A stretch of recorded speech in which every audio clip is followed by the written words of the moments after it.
Hey, how's everybody doing this week? Welcome to another edition of In the Zone. I'm your host, TK, and I'll be talking about the past week that's just went by and a little bit about what's going on in the future as well. I don't have any guest hosts tonight, and the reason for that is I really couldn't set one up because I knew the Islanders were playing tonight, and I had to.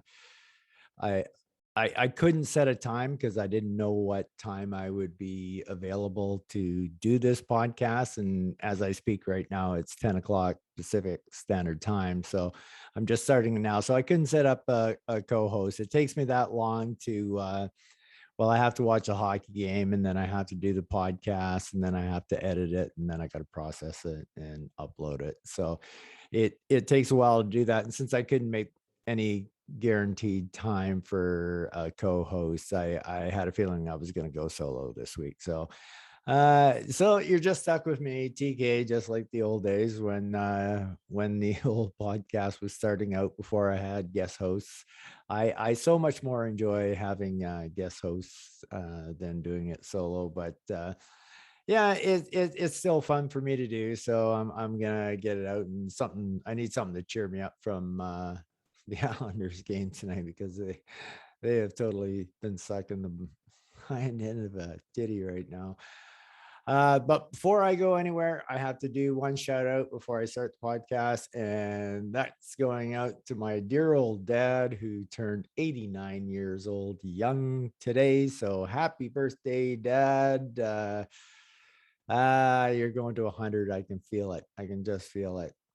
So yeah, happy birthday to my dad. All right, so let's get into it. Last week we started with the Bossy. This week we're going to start with the Langway division, and up on top in a familiar spot for this guy, brewing up some sides, 8 wins and 2 losses for 16 points. And Ryan's rode high many years in this league now in division standings. He really knows how to put together a good team for regular season. And of course, he hasn't been able to pull it off in the playoffs yet. That's the one thorn in the side of the Bruins right now that they can't seem to do.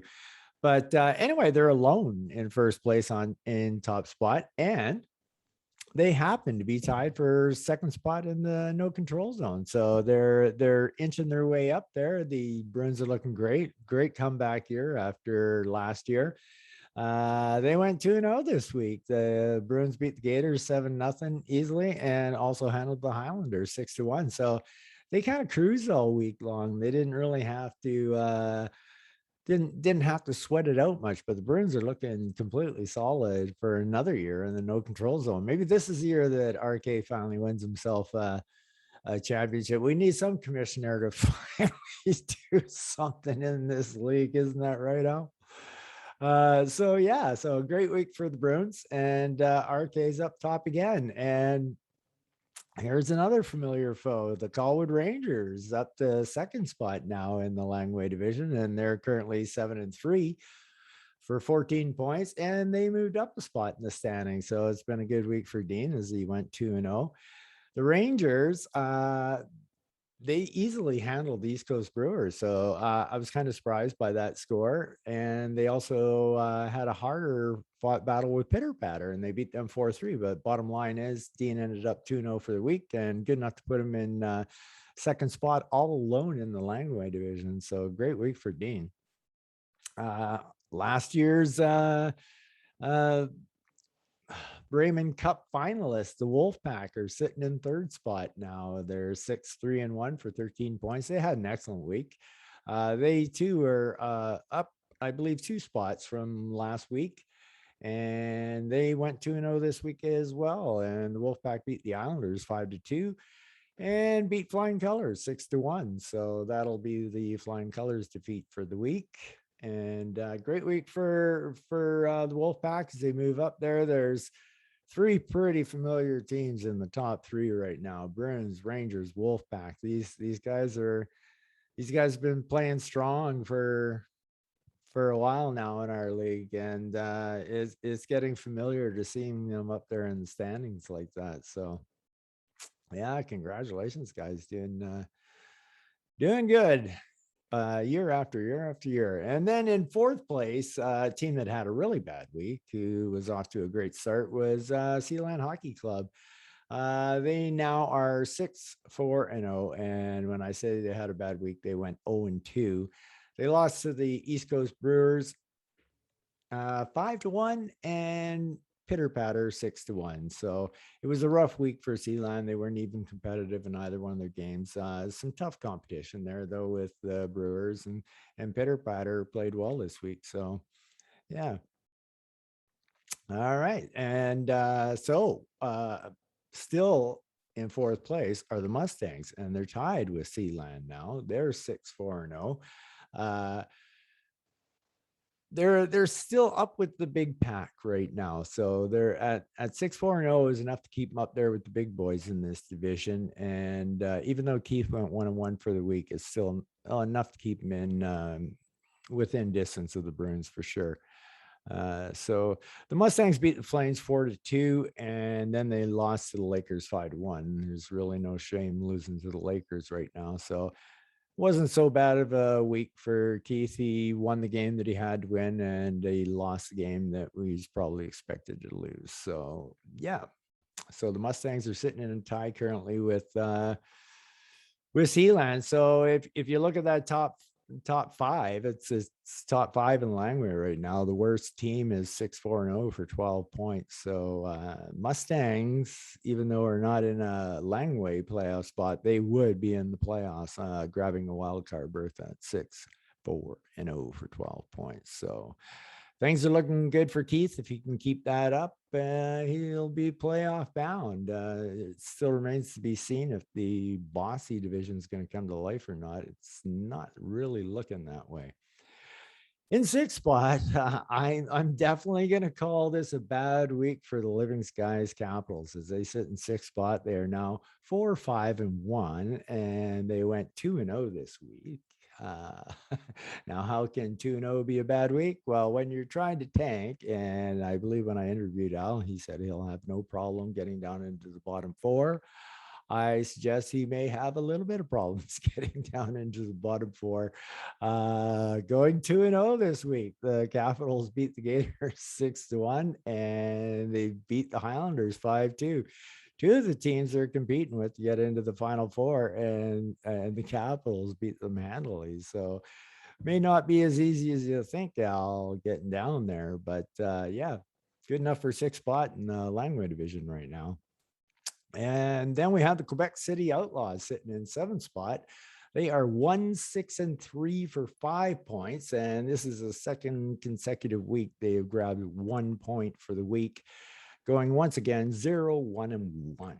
So the Outlaws and the Islanders tied her up 3-3. JP had a late comeback in that one to tie it up on Sunday. And the Wolfpack easily handled the Outlaws 5-2. So the Outlaws are sitting in seventh place, going 0-1-1 for the week. Probably not the week that he wanted. You don't want to keep getting points every week, especially when you're trying to tank, even if it's only 1 point.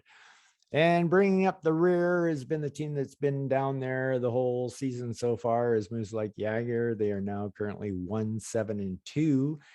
And they are tied right now for last place in the no control zone.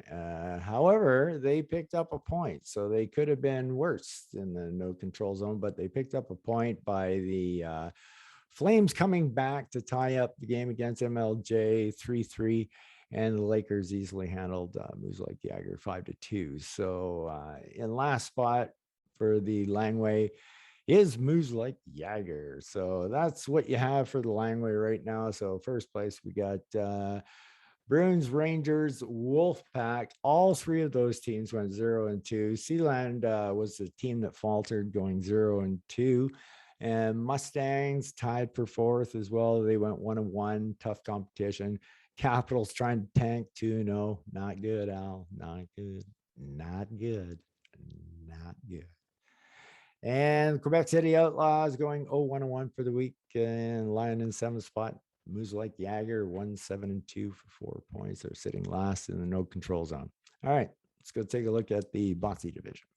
Okay, so off to the Bossy division we go, and the Boston Bruins have the perfection line, and it looks like the no control zone has the perfection team as the Harrison Lakers sit on top of the Bossy and the no control zone all alone at 10-0-0 for first place in the Bossy, first place in the no control zone, and obviously going 2-0 for the week. So, three-time Cup champions Harrison Lakers are looking fantastic right now to capture a fourth cup, and probably leaves the rest of us in the league just shaking our head, going, "How does this guy do it?" But man, Rene has been so dominant in this league. Uh, had an easy game against moves like Jagger, beating them 5-2, as well as Mustang. They defeated the Mustangs as well 5-1. So an excellent week for Renee in the no control zone. And I do believe this is the longest. I would have to go back and check, but I do believe this is the longest anybody's went 10-0 in our league. So I think this is the longest anybody's went into season for perfection. Will this be the year that Renee pulls off the perfect season? Is it possible? Is it just a pipe dream? Can it be done? Well, I guess Renee, we'll find out with Renee. Can he be lucky enough not to get the injuries and all that? There's a lot goes into a season to go perfect. So, but hey, if anybody ever had a chance at it, I have to say it's Renee. So, yeah, good luck to Renee going after that one. In second spot, once again, as they were last week, is the East Coast Brewers. They are 8-2-0 for 14 points. They had a tough schedule this week. They had Sealand and the Rangers that they were playing, and going into the game against Sealand was 6-2. So overall, the Brewers came out of it pretty good. They were 1-1 for the week, where they beat the Sealand Hockey Club 5-1, and the Rangers easily handled the Brewers. That was one of the games of the week. I thought that was going to be a lot closer, but that's just one of those things, one of those weeks. That kind of thing will happen. So anyway, Dono drew two tough teams for the week to play against, but he's still tied for second in both the Bossy and the no control zone. So tied for second place in both. So still a great season going for Dono, and he's still within striking distance of the Lakers. The Lakers still a long way to go from running away with it. All right, and in third place, and the Bossy division's third place is Flying Colors, and they're 5-5-0 for 10 points right now. But here lies the problem. If they were in the Langway division, they wouldn't even be in a playoff spot right now at 5-5. Of course, Garrow split the week going 1-1 to stay 500, and that is just become the norm for Garrow to go 1-1 for a week, and he's in a playoff spot. But like I said, if he was in the Langway division, he would not be in a playoff spot right now. So still within striking distance of a playoff spot, though, and definitely not out of it. Going 1-1 all the time will definitely keep you hanging around. That's for sure. In fourth spot comes Pitter Patter, and this is why the Mustangs and the Sealand would be in with the wild card. Is Pitter Patter is 4-5-1 for 9 points, and both Sealand and Mustangs are 6-4 at 12 points. So Steve had a nice week though, beating Sealand 6-1, and remember Sealand was 6-2 going into that week, and then they had a really battle with the defending champion Rangers. The Rangers beat Pitter Patter 4-3, so it was a nice week for Steve, and if he keeps this up, he could climb the ladder and get into that playoff spot. So even though fourth place in the Bossy right now won't get you in the playoffs, with that kind of record, he's still within striking distance. And in fifth spot, having a good week was Blake. And the reason I call it a good week, it was a good week for Tank, because the Gators are now sitting at 3-7 for 6 points, which is a whole lot better than 3-5-0, which he was last week. So losing both his games this week, Blake lost to the Capitals 6-1. That's an important loss for the Gators. They'll be competing with the Capitals, and they lost to the Bruins as expected, 7-0. So yeah, overall a good week for Blake, going down to 3-7-0 for 6 points. In sixth spot, 2-6-2 for 6 points. Once again, I just put down slumping team. They did even worse this week than they did last week.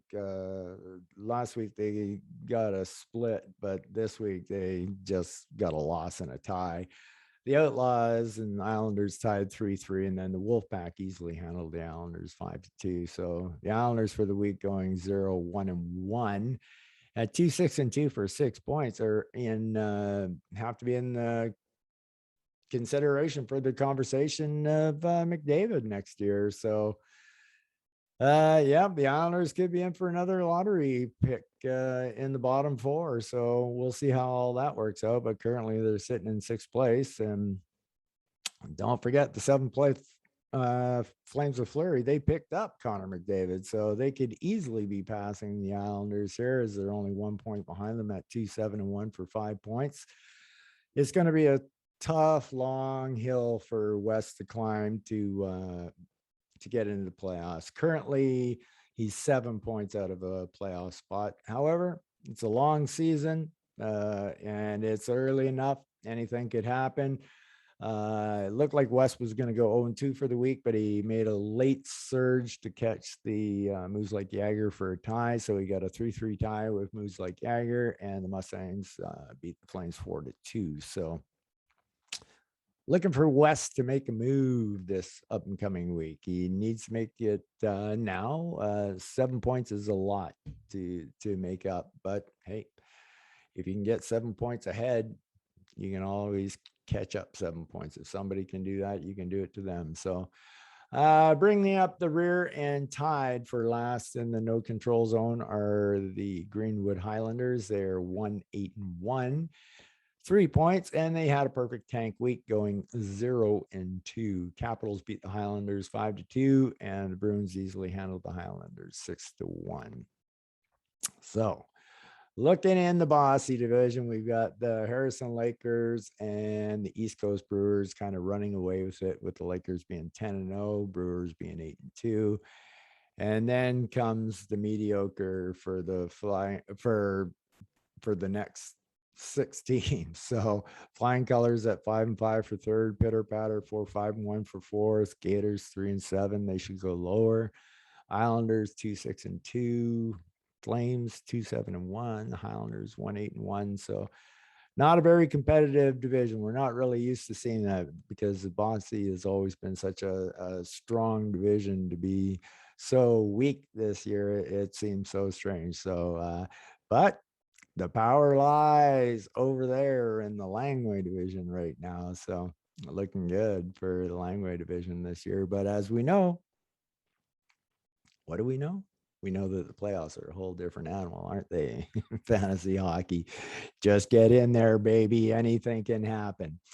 All right. So next we're going to take a look at the fancy stats. So we're going to see what Fancy has to say with what's going on out there. And nothing really crazy from Fancy to what's happening in the actual standings. So however, making a first-time appearance into the Fancy stats this year is the Port Elgin Wolfpack in 5th spot. So at 43, 26, and 6 for 79 points, gets them into 5th spot in Fancy's eyes. Not being ranked last week, so that's a step in the right direction for Bo. Coming in 4th in Fancy stats at 53, 19, and 3 for 109 points. And that's basically there's a 30-point difference between 5th and 4th in Fancy, and that is downright huge. Anyway, it's the East Coast Brewers, and Fancy sees them as the 4th best, which is actually a drop in a spot for the Brewers. So There's competition around the Brewers that are just playing that much better right now. And if we take a look, we shall see the Colwood Rangers coming in at 53, 16, and 6 for 112 points, which puts the Rangers up a spot from where they were last week. So basically, the Brewers and the Rangers kind of swap spots here. And in second spot, number one in the Langway at 120 points at 59, 14, and 2 is brewing up some suds. And that leaves them in the same spot they were in last week in second place.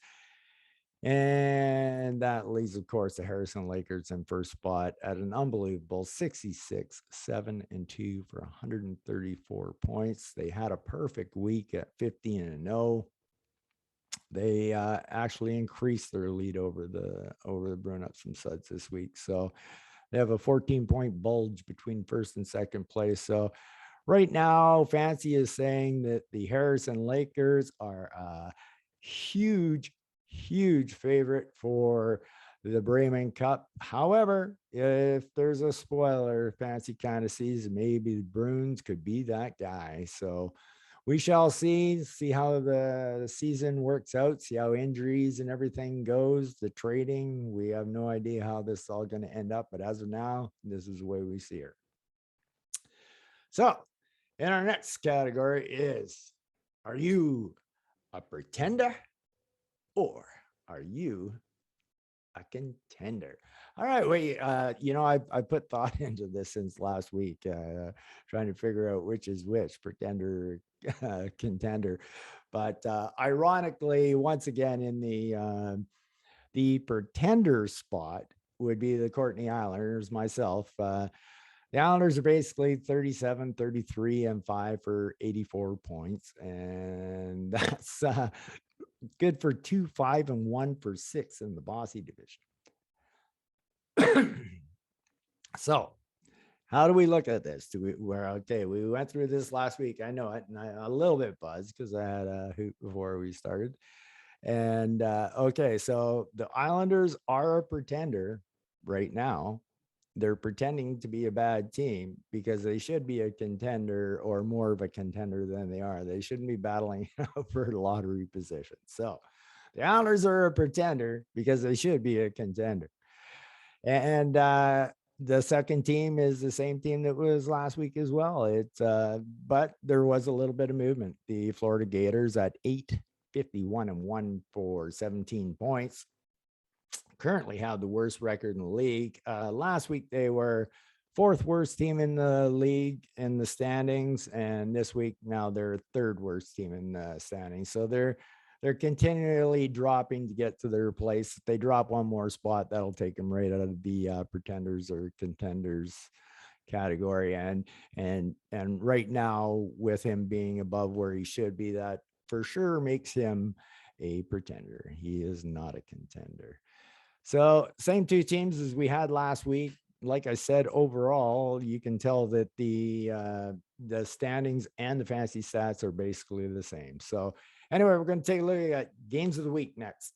Okay, so we got some good games of the week to talk about this week. And last week we had two East Coast Brewer games that were games of the week. And we got the East Coast Brewers as a game of interest once again this week. So the 8-2 Brewers are going to be taking on the 8-2 Bruins for a battle of second place in the no control zone for supremacy. And Bruins will also be trying to hang on to top spot in the Langway. So that will definitely be a game to key in on for sure. And once again, going both games a game of interest in the Brewers, just like last week. So it's the 8-2 Brewers going against the 6-4 Mustangs. So that too should be a very good game. So it's all the higher ups playing. If the Brewers had two games of interest this week and last week, that must be mean to them. They're through the toughest part of their schedule, because that means they've been playing a lot of heavy hitters in the last 2 weeks.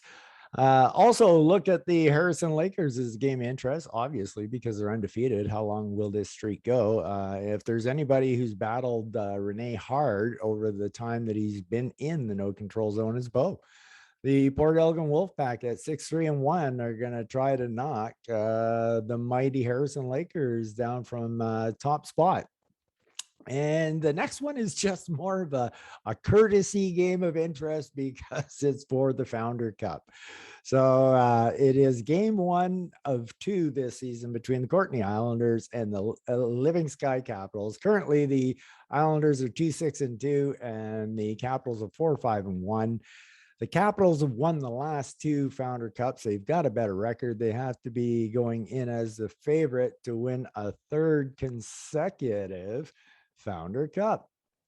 So I'm gonna fight this one hard. I'm gonna try to win game 1. By the way, since it's a 2-game season for the Islanders and the Capitals, that means that the playoff rules are in effect for the game 3 as the deciding game, just as we would do in the playoffs for a 2-week showdown. So it will be decided one way or not who wins this year, the Courtenay Islanders or the Living Skies Capitals. So I'm going to try to pull that one off since I can't win anything else. God damn it. I might as well try to win the Founder Cup. I mean, I've got a competition of 1. And I haven't even been able to beat the 1. Anyway, that's all I got for you for this week. I wish I had a guest, but unforeseen circumstances with the Islander game being on a Monday. So they don't play a whole lot of Monday games. So that shouldn't be too much of a problem throughout the year. So hopefully I'll have a guest next week. And hopefully the Islanders don't play on Monday. So anyway, you guys take care and peace out.